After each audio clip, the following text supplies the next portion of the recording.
All right, so we're just a few hours away from this Peter Quillin versus Andy Lee fight. But like The Wire likes to say, I'm going to have to throw a red flag on Peter Quillin because certain information has come to my attention over the past couple of days, which has led me to seriously question the mental and physical state of Peter Quillin at this moment in time. And I made a prediction video for this fight, as most of you have probably seen. And in that prediction video, I predicted that Peter Quillin would win this fight convincingly. But I'm actually going to have to retract that prediction now, based on this information that's come to my attention. That's right. It's very rare that I retract a prediction, but I'm going to have to do it on this occasion because I'm alarmed by this information. Now, what information am I talking about? First and foremost, Peter Quillin missed the weight at the weigh-in yesterday. He had 2 attempts to make weight. He couldn't do it. So therefore, this fight is now a non-title fight. So win or lose, Andy Lee keeps his title. Peter Quillin was also fined a substantial percentage of his purse. Okay, so how's that going to play on Peter Quillin's mind, knowing the fact that there's basically nothing to gain from this fight now? He's not going to get his title back, you know? So how's that going to play on his mind? And also the fact that he's lost a load of money before the fight's even taken place. So you have to, again, different fighters cope with these things differently.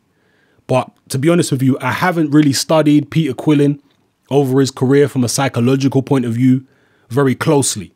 So maybe some of you guys know Peter Quillin from a mental point of view better than me.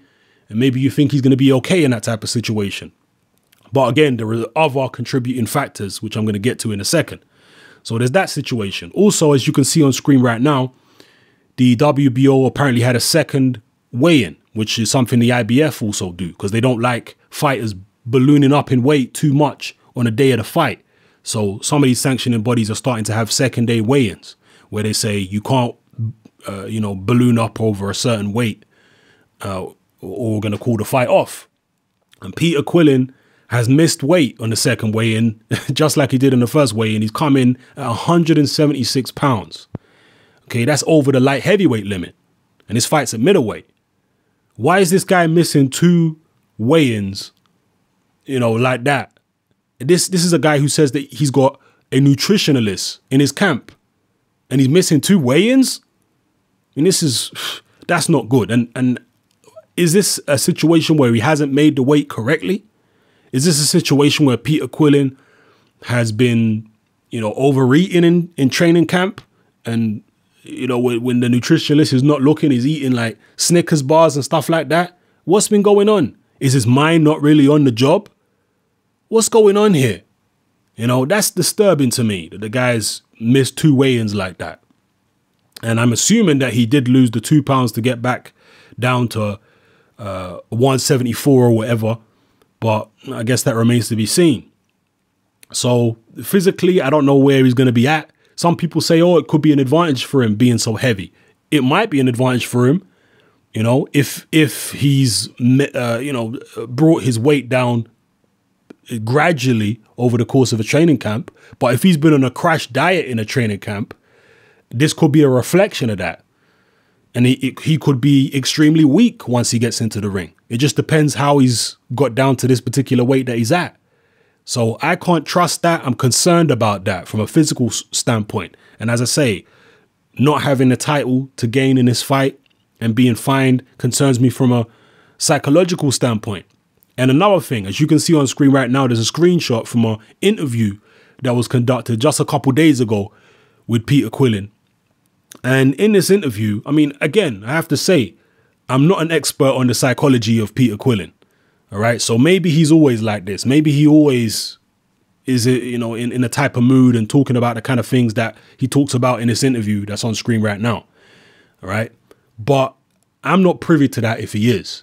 All I know is when I watched this interview, I saw a man who, relative to other fighters before fights, he doesn't seem like he's in fight mode. This guy was talking about, he was basically saying that he's nothing, he's nobody special. He was talking about Jesus, he was talking about God. He was talking about the fact that he was sexually molested when he was a child. He was saying all kinds of just random stuff, which to me, it doesn't project the you know, the image of someone who's in fight mode, someone who's confident, someone who's ready to go out there and do a job. You know, people were commending him in the comment section for the fact that, you know, it takes guts to come out and say that he got molested as a kid and he seems humble in the interview and all that. And all that may be well and true. But that's not what I want to see from a fighter a couple days before a fight. A couple days before a fight, I want my guy to be in fight mode.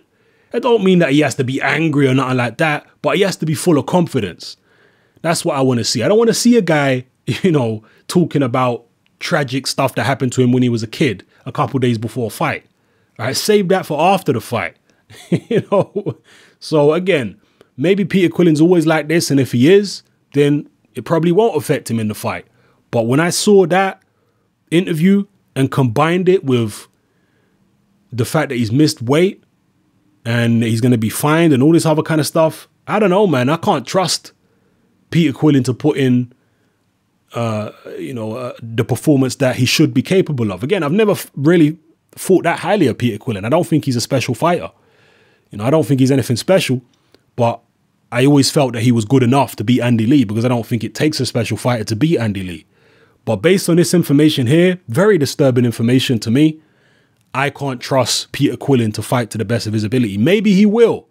Again, I keep on having to reiterate, I don't know Peter Quillin well enough to tell you for certain if this is going to negatively affect his performance in the ring. But all I know is that, you know, I don't like to see fighters missing weight. And I don't like to see fighters talking the way that Peter Quillin is talking in the interview that you can see on screen right now, just a couple of days before a fight. I don't like to see it. So for that reason, I have to retract my prediction. And whatever happens, happens, people. Drop your comments in the comment section below. Let me know how you feel about this situation.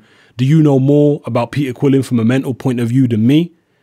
Has he talked about these kind of things before? Is his demeanor normally like this before fights?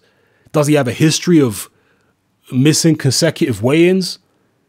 I mean, you let me know, people. It's your boy Hatman, I'm out.